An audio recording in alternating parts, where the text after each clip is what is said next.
You're tuned in to Oilers Nation every day with Tyler Yaremchuk, live every weekday on the Nation Network YouTube. Big trades happening in New Jersey and Vegas and Tampa and Toronto, all of it to distract you from the fact the Oilers lost to the Columbus Blue Jackets on Saturday. Let's get into it with the lead. I got a chuckle out of Liam with that one. It's tough to get a Liam chuckle. Yeah. That's actually how I grade. That's how I grade all of my cold intros. There is, did I get a chuckle out of Liam? I thought my intro on Friday was pretty good. That was a really good one. Did you hear that one, Jay? I did not. What's black and white and red all over? The Pittsburgh Penguins after that beatdown last night. Yeah, hey. That's how we started that show. Boom. A very big. What? So use that, what you just did for the Penguins, and describe the Columbus Oilers game. I can't say it without swearing multiple times. That's fair. The Oilers laid an egg against the Columbus Blue Jackets on Saturday morning, falling 6-5. The comeback effort was incredible, but at the end of the day, they lost to a team that is close to dead last in the NHL standings, or they are dead last in the NHL standings. Either way, no matter how you cut it up, it's embarrassing. And you look back over the last month, the Oilers have dropped points to Columbus and Montreal. Not just dropped points, they've dropped games in regulation. If you take care of business against Montreal and Columbus, you know where you are right now? You're tied for the top spot in the Western Conference, not just in your division, in the entire damn conference. Unacceptable that they lost that game to the Columbus Blue Jackets. Let's get into our three big things, brought to you by Star Mechanical, been one of Edmonton's top new home plumbing installers for the last 20 years. My number one big thing, Jay? Yes, Star Mechanical. 24/7 emergency service. 780-481-8873 is the number to call. I wish the Oilers would have brought some of Star Mechanical's work ethic to Columbus on Saturday morning. I used to play beer league with some of the Star Mechanical guys, and our work ethic as a team was never an issue. So I agree with that 100%. They work on the ice the same way they work on the job site. Very hard. Number one, I'm just going to come out and say it. People aren't going to like this one. I know it. Jack Campbell was terrible. Ooh, that's a hot take.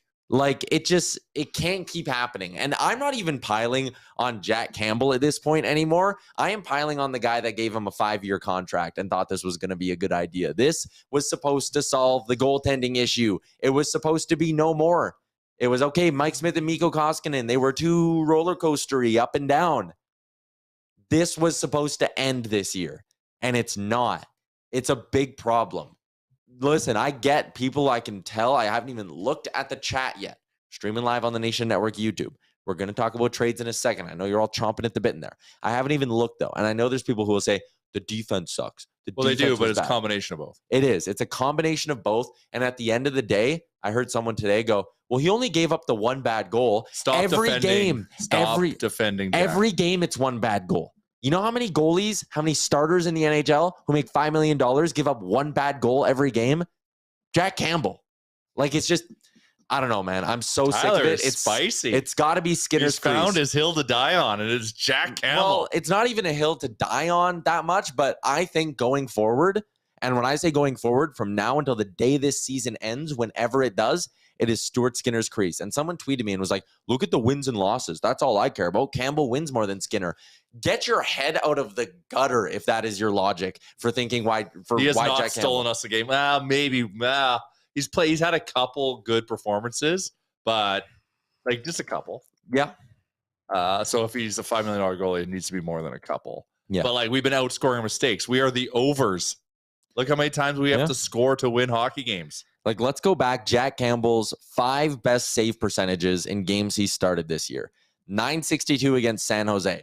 That was San Jose. Don't care. .952 against St. Louis. He only faced 21 shots. He did his job that day.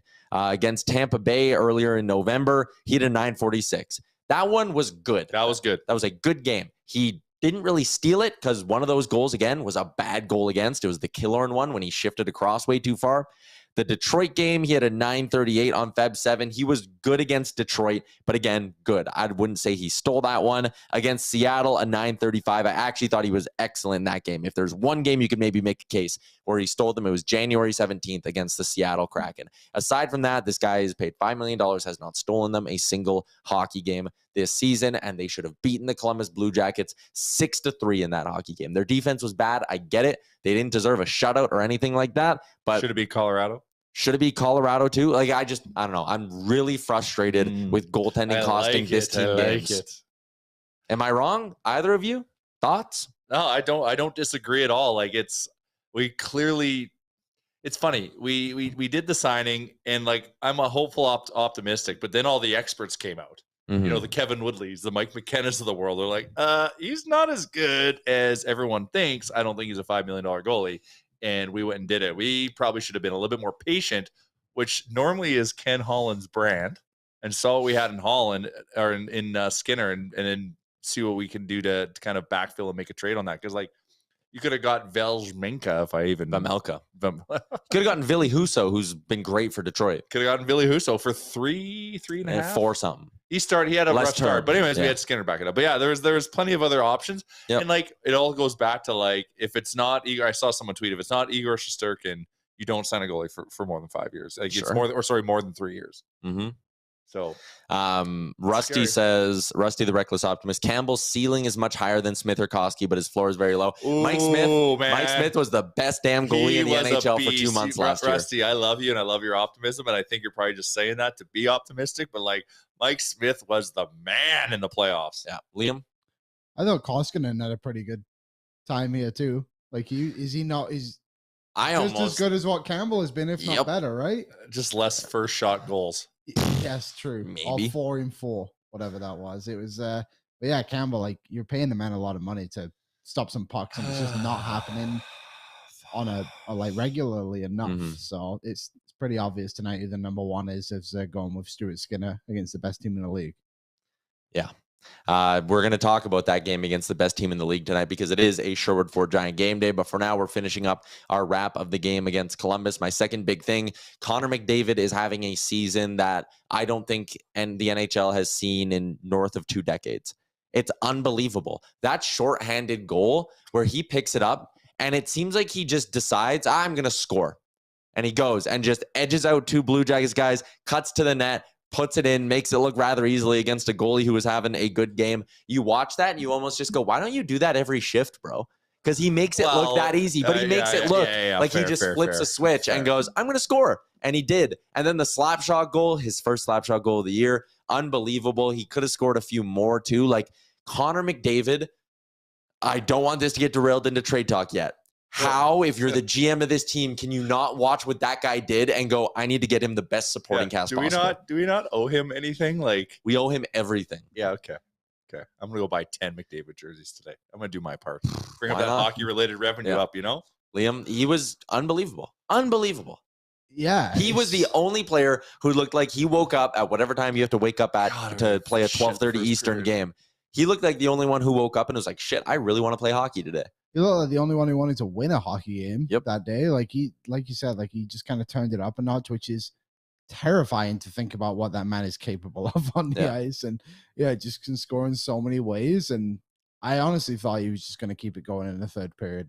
He got unlucky on a couple but they tried it. They were shot out of a cannon for the first few minutes, and Corpusella just was able to hold the fort down.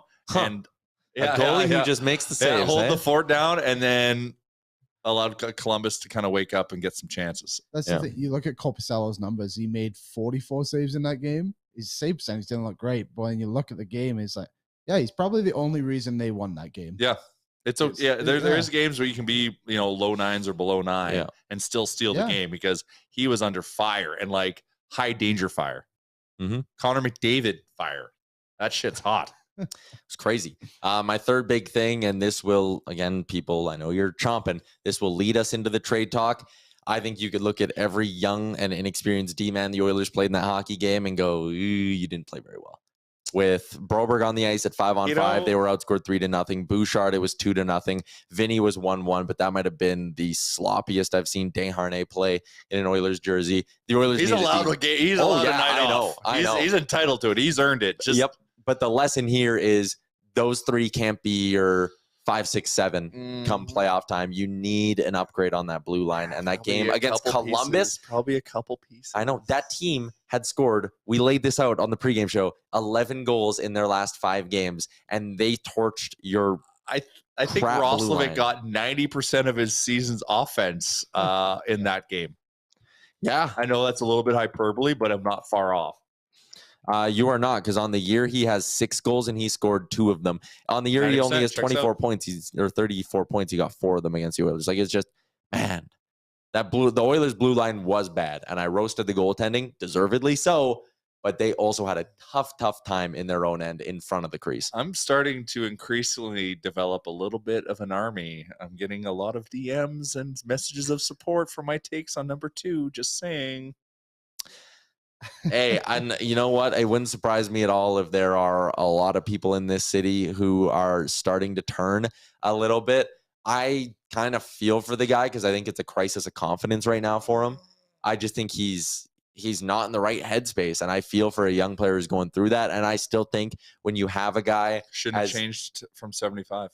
No, good point. I think when you have a guy who is as talented as he is, because you can't deny that there's a lot of talent there, I think you need to let him get his confidence back. I don't think this is like a move on from Bouchard right away, blah, blah, blah. I do think, as Kyler says in the chat, I do think he's a part of the solution. You do if you, like... We don't have any time. No, but Jay... We have no time. But Jay, they went to the conference finals last year with this guy in their top 4. Yeah, but it's because Leon and Connor, like, look at the scoring. Leon and Connor and Kane just shot the lights out. And that dragged us through. But that pairing of Keith and Bouchard was nails, but we got swept in the conference. It's great. We got to the conference. It was like an awesome run. But we got swept in the conference finals. That's the benchmark. He scored 3 goals in 5 games against the Calgary Flames. He's an offensive. Who didn't score 3 goals in 5 games against the Flames? We were just scoring in bunches. I think with the offensive upside there, that's a guy you see through, and they showed last year they can have success with him on their blue line. I just, if we have Tyson Barrie locked up, then what's the point of having both? You have him for 1 more year after this. Yeah. So the time is now.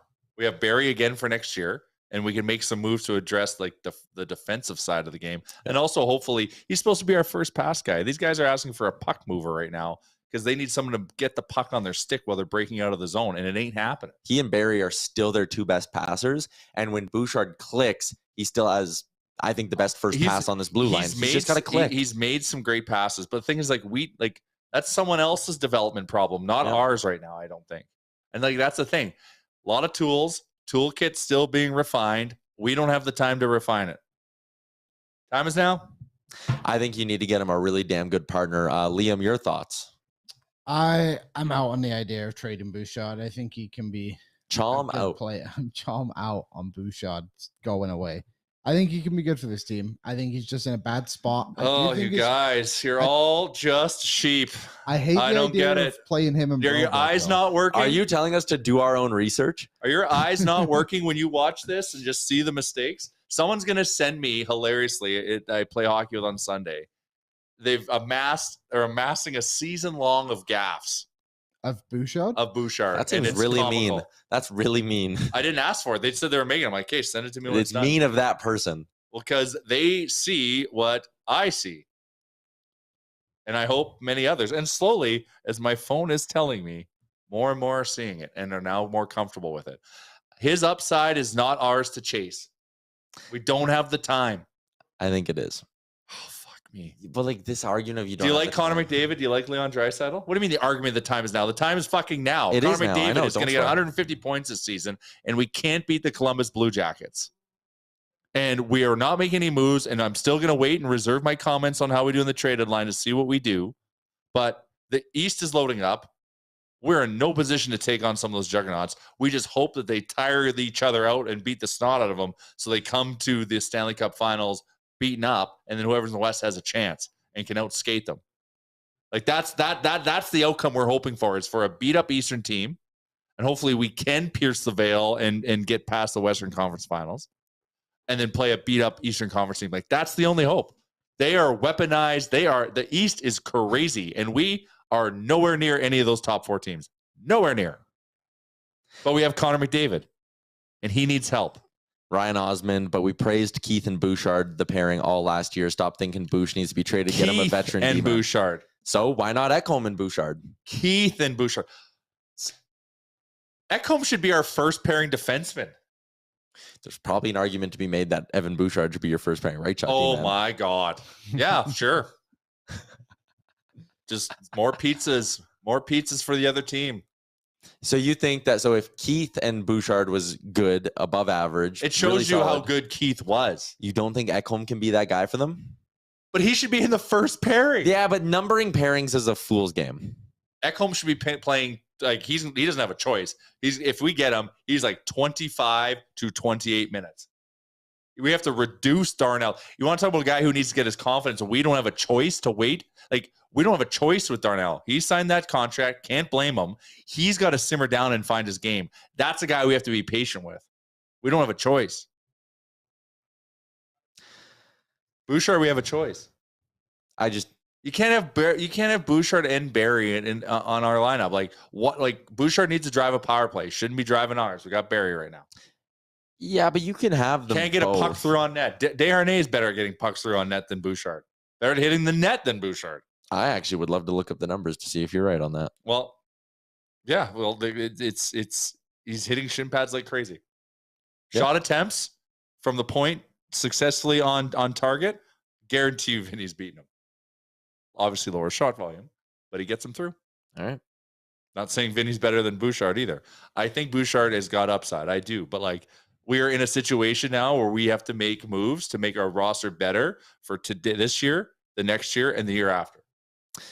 QF Pro drops in just a doozy of a take for us, and we are going to transition into the trade talk. Although, listen, we know it's a Sherwood Ford Giant game day. We love Sherwood Ford. We love Sherwood Ford Giant game days. But this week, the only storyline bigger than the Oilers actually playing is what the Oilers are going to do off the ice. QF Pro, no, I don't like Ekholm on this team at all. He's not as valuable as the assets we would have to move to make the cap work. I think you are so far off base with that one. Love you for listening. Love everyone who's listening right now. The chat is vibing. I think you need a guy like that. We need. Like, I know he's 32 and stuff, and like McCabe really is to Tyler's point, a younger Ekholm, and that would have been the solution. But because of stupid no trade clauses, which is another beef that I'm going to be campaigning for, which I have no power over on the next CBA negotiation, those need to go because all like teams get stitched on that, and that's not fair. If you want money to go up, you need transactions. Players want to get paid more, you need transactions. So anyways, that's a conversation for another day. Here are the deals that you may have missed over the weekend if you're a hockey fan. A bunch of them really don't have much of a connection to the Edmonton Oilers, but we'll start with the first one. It's a 13-piece trade between the New Jersey Devils and the San Jose Sharks. The short of it is it's Timo Meier going to the New Jersey Devils along with a 5th-round pick, and San Jose picks up Andreas Janssen, Fabian Zetterlund. Zetterlund, decent third liner. Yeah. Janssen capped on playing in the minors. Shakir Mukhamadullin is the big prospect. 1st-round pick a couple of years ago from the Devils. There. Good job. I've said it like 6 times today. Okay. And now here's the thing. It's kind of like when you learn how to say Giannis Antetokounmpo, you just want to only say that. You say it again. Shakir Mukhamadullin. Say it backwards. What is this, a sobriety test? They also get a 1st-round pick in the upcoming draft. They also get a 2024 conditional pick that is a 2nd, and if New Jersey makes either one of the next 2 Final Fours, that's going to be a 1st as well. So San Jose basically gets, if you want me to put this into Oilers terms for everyone, it's potentially 2 firsts, Borgo, Fogle, and a cap dump. Is basically how I kind of look at that, because Zetterlund's okay. He's also a lot cheaper. He's not bad, and he's young. Yeah, he's 23. So anyways, it's a monster of a deal here. The Oilers were never in on Timo Meier. No. That's why I'm just shocked. Like obviously the haul was heavy, but I'm shocked Carolina didn't go more aggressive. Yeah, I am too. I thought Carolina would be all in. Because who are they going to go for? Yeah, maybe someone we want. I don't know. I don't even know who we want anymore. It changes all the time. The other They big get plucked away from us. Liam, you're a big guy into the old, top prospects never get moved, but they did get one here in Shakir Mukamadula, and even if he's not the biggest part of the deal, I'd say the firsts are. I think New Jersey just had quite a few assets to play with. There was a bunch of guys, so I think losing, what was his name? Shakir Mukamadula. Manuka Malunan. It's a complicated name, but once you get it, you get it. It's a great name as well. So yeah, I think it's like you don't want to move. You probably don't want to move a top guy, but I don't think he was their top guy. Like they got Simon Nemec. Well, so that's what I was gonna say. This actually plays into your point that you never have to give up your top prospect because Luke Hughes, Simon Nemec, and Alexander Holtz are still Devils. Yeah, and then they have Thomas Holt. Is it Alexander Holtz? And then there's one other guy I think they have up front too. He's a pretty good prospect. I can't remember his name. There was talk that maybe Dawson Mercer would have to be in this deal in the top 6, and they didn't have to move him either. Yeah, so that's the thing. They got their guy. I think teams would. It's weird got their guy. Teams want picks. It feels like more than they want players, which always seems odd to me. Like, why wouldn't you want a player who's a little bit closer, who could like help you do it, rather than like taking a jump at something in the first round when you don't even know what it's going to be? Behind the door, Liam. Sure. Having more first round picks makes the draft more fun for everyone. Yeah, on that team. The second deal we saw yesterday. Here's where I'm going to go with this. I hear Tanner Jeannot's getting moved. I'm going, I wonder if the Oilers are going to be in on this. It seems like a Kenny Holland kind of guy. And then in my head, I'm going, would the Oilers give up a first for Jeannot? I'm like, God, that's a lot. I was like, I know, but I was like, you know what? If it was a first, I would do it. And then I was thinking, would I do Bourgault instead of the first? And I was like, oh, that's a tough one. I don't see Jeannot as that valuable. The point I'm making here is in my head, I'm thinking a first or Bourgault, like something like that. It ends up being a first, second, third, fourth, fifth, and Cal Foote. Like, remember, my Lord. Like, Nashville doesn't really want to trade Jeannot. Yeah. Right? Like, they really don't. So you got to pay dear for that. And Tampa wants to win. And they recognize Jeannot's impact on that lineup. So they paid the price to do it. But, Jay, that guy, Tanner Jeannot, has 5 goals. I don't fucking care. He's going to be the reason why they beat the Leafs. Yeah. What? That is the worst take anyone's had. That's worse than the one about Ekholm not fitting here. There is no counterpunch to Tanner Jeannot on the Leafs lineup. Not one. In the sense of like toughness or what just do you mean? power forward. Conn Smythe winner Ryan O'Reilly, who power forwarded his way to a Stanley Cup with the Blues. 2019. Like, he's still good and effective, but like, Jay, he has 5 goals. I don't care. That guy's going to have impact. You know what? He's reunited with his buddy Braden Point too. I kind of agree. I think. Thank you, Liam. I think in the sense of like he will have impact. He doesn't have to score a goal to be effective. He can just run everyone over and just make Austin Matthews and Mitchie a little uncomfortable. So you would have done this if you were the Oilers. If I'm Tampa, I would do that all day. If you were the Oilers, if I'm Tampa in the East, and that like, if I'm the Oilers, not necessarily because of like the acquisition cost, but if you're Tampa, who's got a legitimate shot, who has to gear up to go against Toronto, because Toronto is, and as of today, a much better team. Yes, 100%. Look at their roster. That is what they're missing. They're going all in, so I think it's like not that trust egregious. Me, that is going to be a big factor. Tampa is maybe the only team in the league who can slightly justify this deal because they've done it before. It's exactly what they needed. I think it depends how you value the picks. And Julian Breezewell came out and basically was like, we know what a value of our picks are. When you look at the Oilers organization, they clearly value their picks very high compared to what Tampa Bay do. Yeah. But Tampa Bay, I think you're right, Jay, in the sense of like Jeannot can have an impact, a massive impact for them in the playoffs because of how deep they already are from the assets they've built up in the past when they've got Nick Paul and Brandon Hagel. They've gone out and got value picks. Now you just add another guy on a cheap deal who you can extend for, 7 years they're talking about, right? Yeah, like 6 by $2 million or something like that. Yeah, so like you tax-free look at that, state helps you do get that a guy who is potentially scoring 15 goals a season, probably a 15-goal guy. Yeah, I think that's a really good deal when you look down the line if they get back to the Stanley Cup final. Like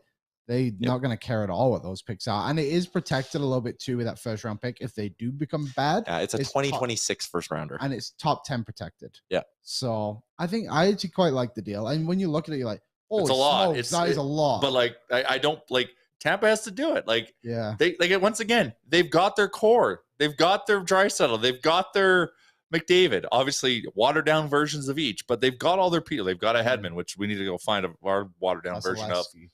But and they've got Vasilevsky. Like it's that is the exact acquisition Tampa Bay had to do. Do I wish he was an Oiler? Yes. But I don't blame Ken Holland for not paying that price. I don't think the Oilers have like a Cal Foot either, right? Maybe. No, that's like like if we're talking value, like I don't know, is Cal Foot on the same like Bouchard's more valuable than him. I would agree with that. The difference is as well, even if Cal Foot was a Bouchard, for example, they still have Sergachev, Hedman, and whoever else. Yeah, but so maybe if Bouchard has more value, maybe you could have done it for a first Bouchard and a second. But then you're taking away an everyday D-man. Like I just once I saw that price, you don't know what else we're doing. That's the thing. It's I will grade and judge the Oilers traded line after all the transactions are done. But I will be disappointed until it's done. Yeah, well, we just want to see movement because, like, I get it. We're antsy, but it's because we're seeing all this stuff happen around us. Yeah. Like, all these other teams are weaponizing and loading up, and that's funny. They're just all in the East, not in the West. But it's except for I guess Colorado getting Jack Johnson, obviously a good room guy. Clearly, he obviously was a vibe for the playoff run. But yeah, it's like I said, like you pay the price if your time is now. You do it. Yep. Just looking over in the YouTube right now. If you're watching, do us a solid, hit the subscribe button. I was looking at the analytics and like half the people who watch this show are not subscribed to our YouTube. Big mistake. Hit the subscribe button. There wasn't one move in the West. Ivan Barbashev goes from the St. Louis Blues to the Vegas Golden Knights in exchange for Zach Dean. The comparison here is straight across. Would you have sacrificed one of Borgo or Schaefer for for 2 months of Ivan Barbashev? I say no. I think Vegas made a bad move here. Barbashev's good. He's going to start on their top line. Solid. All good. What else are they going to do, though? That's the thing. And they have room to They have room. I think this is a great deal for St. Louis.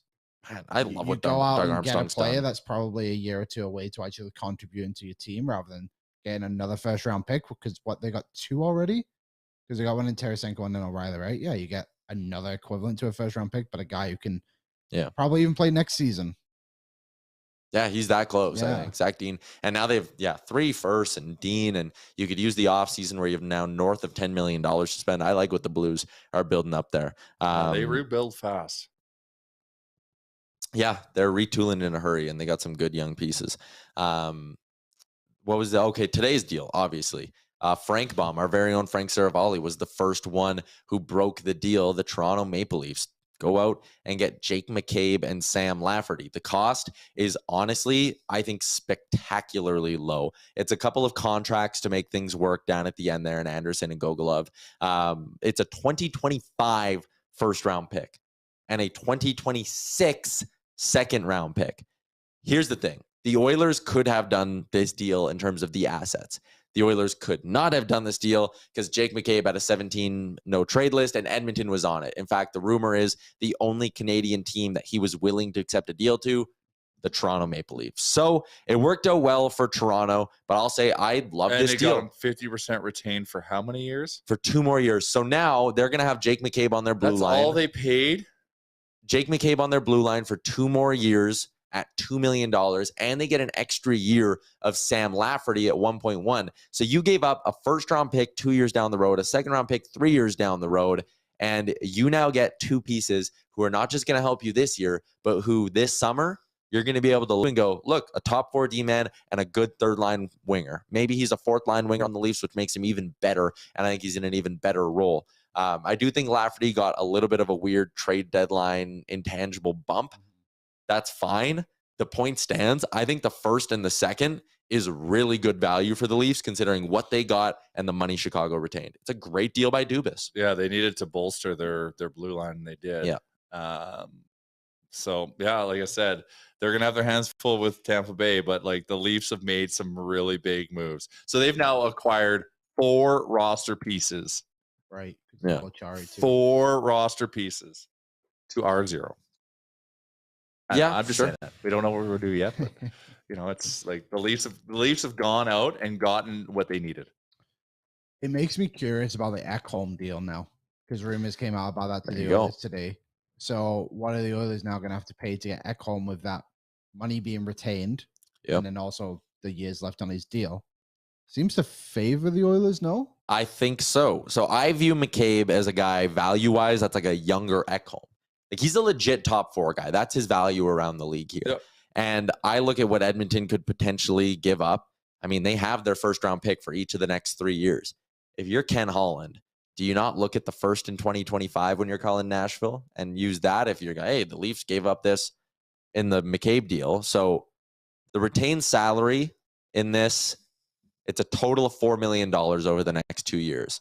So if you go to Nashville and you're like, hey, keep 1.5, that's $4.5 million, but spread out over 3 years. So I actually think that value is pretty close. Would you give up the second rounder this year and the first in 2025 for Ekholm? Yeah. Yes. And then whatever it takes to get Jensen. You want both of them? Yes. Then we don't. Then we can deal with the bottom 6 issues and deal with fringe players on that. You get those 2, righty, lefty. That just think about the push that does. Well, part of the issue and the reason I don't think they can get both Ekholm and Jensen is to get Ekholm, you need, even if he's 1.5 retained, let's live in that hypothetical world for a little bit, right? Mm-hmm.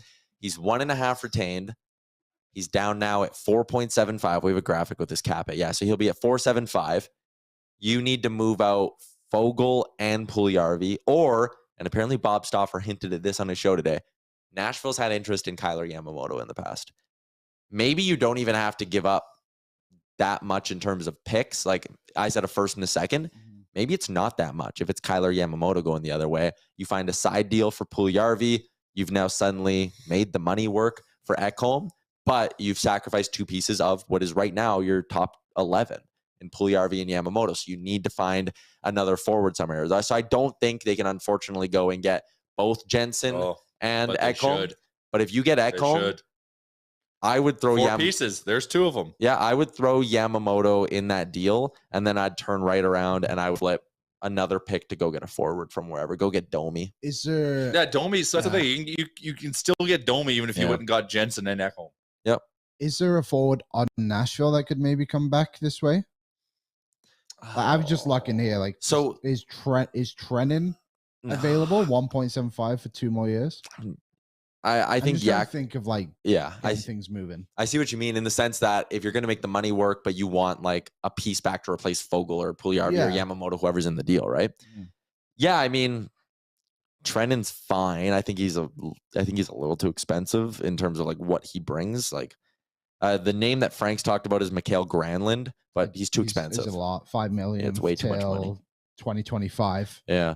So I don't think there really is a forward in Nashville. Again, Jeannot would have been the guy, but I mean, now that we hear what he went for, like the package of both of them would have just been astronomical. There are a couple other new names in Frank's top 10 on the trade targets board. Adam Henrique is one of them. That's a forward who I'd be really interested in. And again, like if you talk about giving up significant assets at the deadline, I give up a lot more, and I'm way more comfortable parting ways with a Bourgault and multiple firsts and things like that. If you're going to go get Ekholm, who helps you for 3 more years, and if you can get Henrique at 50% retained and he helps you for another season after this one, just like part of the reason I love this Lafferty McCabe deal for the Leafs is it's going to help you for multiple years. You're not just pushing your chips in for one run, you get bounced in the first round, and you're like, shit, why did we do all that? Yep. The deal won't burn you as bad, so you can give up more. Mm-hmm. I would love to see, if you give me my dream options, it's Henrique and Ekholm. However, you need Jensen to make it work. I don't think you need both Ekholm and Jensen. I need to push CC down. Jensen could be a top. Ekholm can play as offside. Yeah. Okay. Well, that's a nice option to have. Yeah. But CC needs to be pushed down, and I think Daryl, while he continues to kind of calm down a little bit, could be pushed down as well. Mm-hmm. Like if Darnell Nurse and Cody Ceci are your second pairing, that's great. Yeah, I don't care that Darnell Nurse makes 2.75 if he's 9. I would like that a lot. If it's 9.1, it doesn't matter. It's about getting him back, and he's just got to. Then it doesn't matter. Like if we get Darnell Nurse it was in the Canadian division year. Yeah. Just like that mentality. Like granted it was Canadian division, but still like that's the guy. Like let's just get like, but that's again, this is the pressure of signing a big ticket. You get the pressure to perform. So he's putting a lot on him. He's got a lot of monkeys on his back. He's just got to kind of like chill out and just go back to what that guy was mentally. His game will start developing. So, but right now he's not there. So like let's give him that breathing room. And like that's the importance of a Jensen, of an Ekholm. Like we need to focus on our defense very heavily here. And that's why a guy like Bouchard has to be expendable, because we need to push people down. Just catching up on what's going on in the chat here. Be clean in all caps just said Domi and Ekholm. Hell yeah, man. I'm with you. A lot of people saying they'd be okay with moving out Yamamoto in a deal like that. Gorgeous George just said Domi in all caps. Sure, I love it. McKay says Tyler Ekholm and Domi is my reasonable wish list. Yeah, I think a lot of people would be on board with that. The interesting thing is we look at the shifting trade market here. I'm keeping an eye on like, okay, who are the buyers, right? Who are the teams that want to make big splashes? Boston made theirs on the blue line. Toronto's now made theirs on the blue line. Carolina is apparently in the market maybe for a left D man, so they're a team to keep an eye on. But in the East, that's almost it in terms of teams who will be dabbling in the pure rental market. I don't love the name Vladislav Gavrikov, but we're getting to a point where I think Columbus might be forced to sell him for really cheap. Luke Shen is on Frank's board as well. I just saw him there on the side of the screen. Like that guy's value could be falling hard right now. Jacob Chikrin's value could be falling hard right now as well. And I wonder if Arizona got a sniff that, you know, let's say Ken Holm bluffs a little, says, nah, I'm not touching Chikrin. I got there's other teams talking to Chikrin. But who? Like LA, I guess. It's Edmonton. Edmonton, we don't know if they're talking about him, but LA, maybe Carolina, and then like rebuilding teams like Columbus. Like, why and wouldn't, like if Nashville gets rid of Ekholm, why wouldn't Nashville look at him?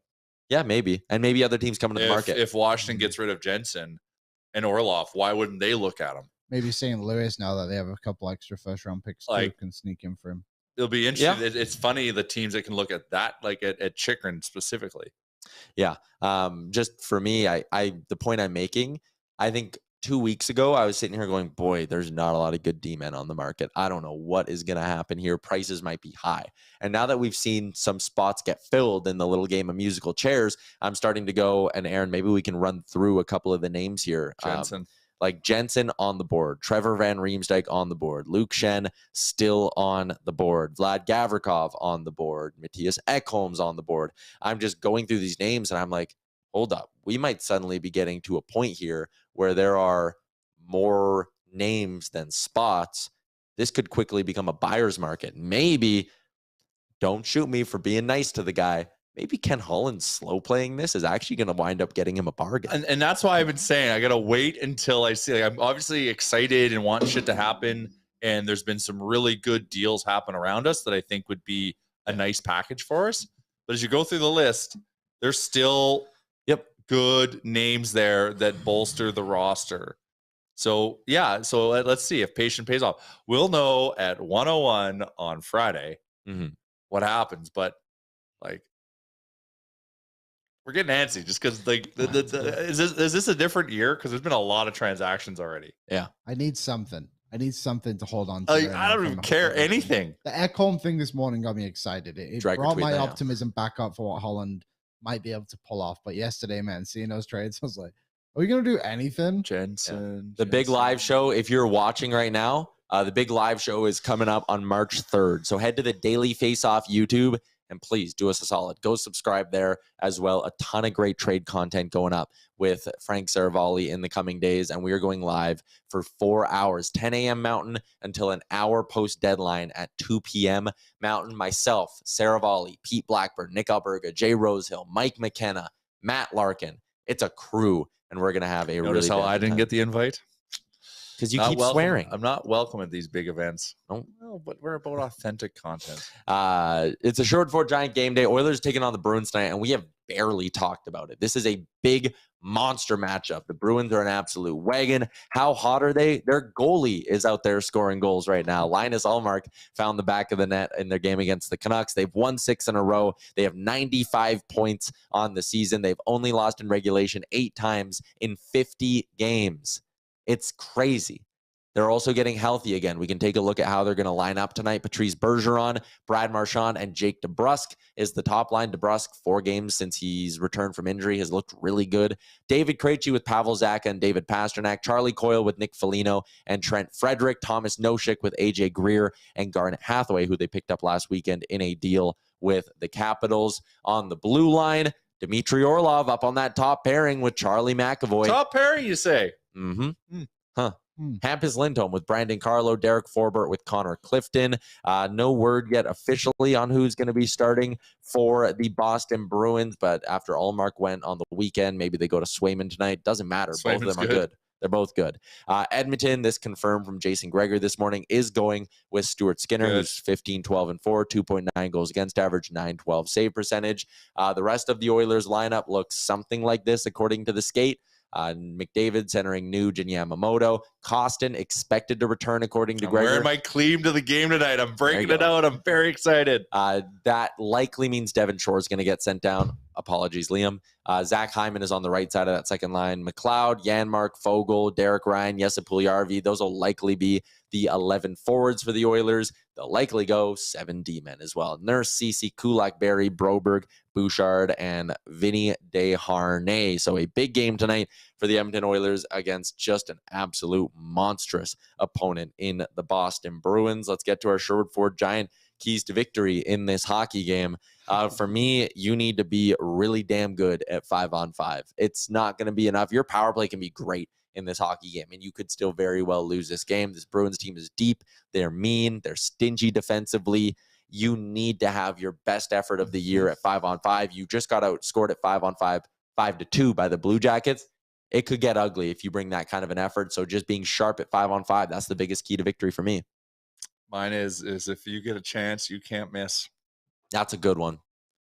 You can't be, if you, I don't think the Oilers win this hockey game and like miss on a couple 2-on-1s and hit 3 goalposts. Like you got to bury. Shooting percentage has to be 25%.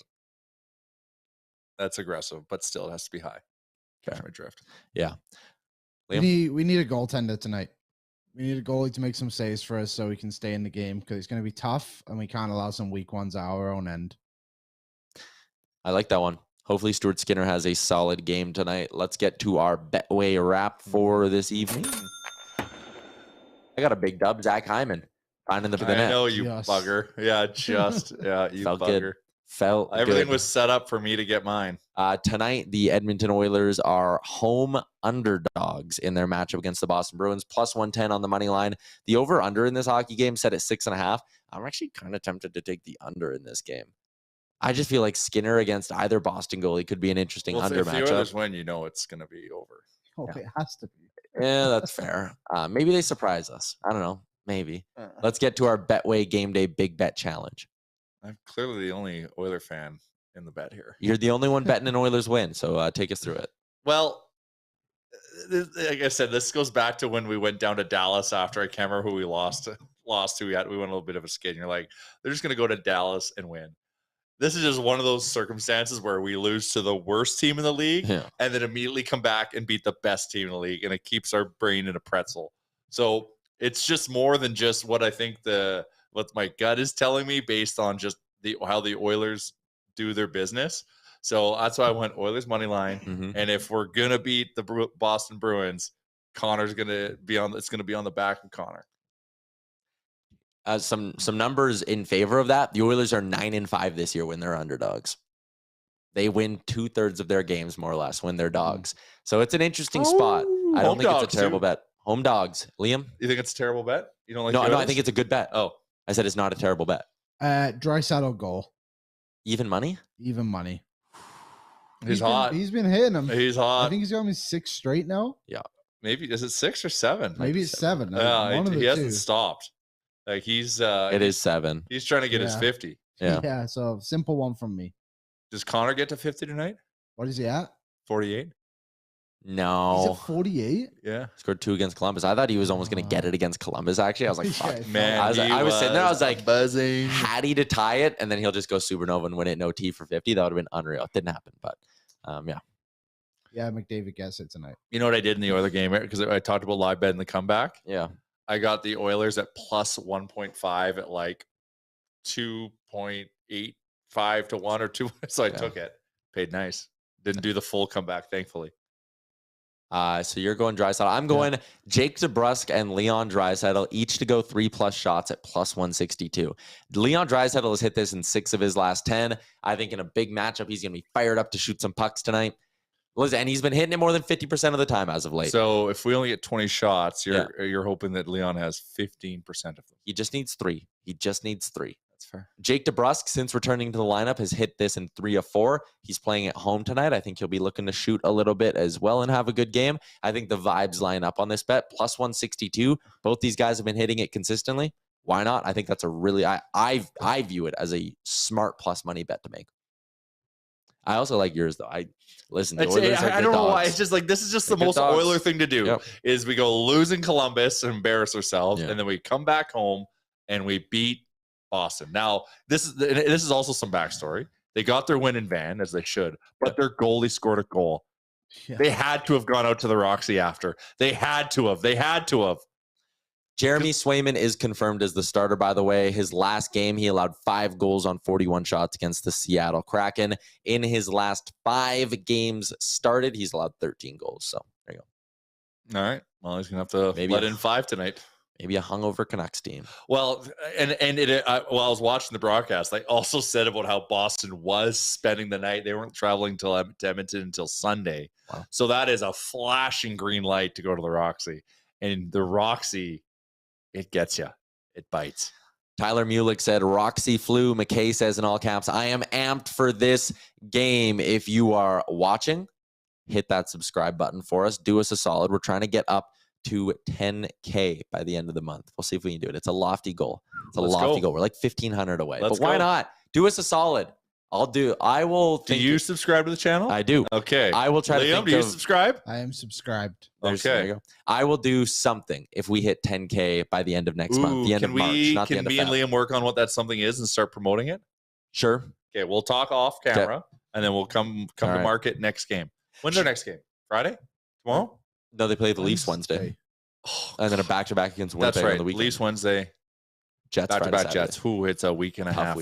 Tough week. Shout out to our friends at Sherwood Ford, the Giant, also the Sports Closet and sportscloset.ca. Whoever the Oilers make a move for, you'll be able to get that jersey at Sports Closet. It's just how they roll. You got a Costin jersey. I got a Costin jersey, and I might have an Ekholm jersey on order. We'll see. All right, that's a wrap. TBD. That's a wrap on today's show. Enjoy the game, everybody. We'll be back tomorrow with more trade talk.